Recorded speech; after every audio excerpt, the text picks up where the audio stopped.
দর্শক, বিস্তারিত সংবাদ তুলে ধরব, অনুরোধ করব সকলে ভিডিওটি কন্টিনিউ করুন।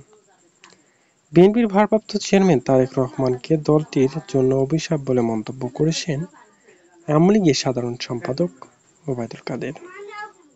তিনি বলেন, দণ্ডিত পলাতক তারেক যতদিন বিএনপির নেতৃত্বে থাকবে ততদিন বিএনপি সঠিক পথে আসবে না, দলটি ভুলের চোরাবালিতে আটকে থাকবে।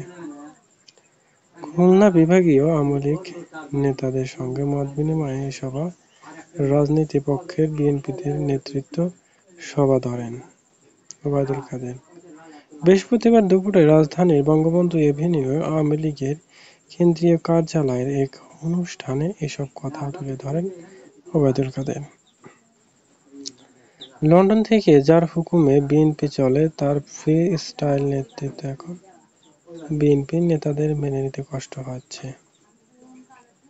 তারা বুঝতে শুরু করেছেন, তারেক রহমান যতদিন নেতৃত্বে আছেন ততদিন বিএনপি ভুলের চোরাবালিতে আটকে আসে।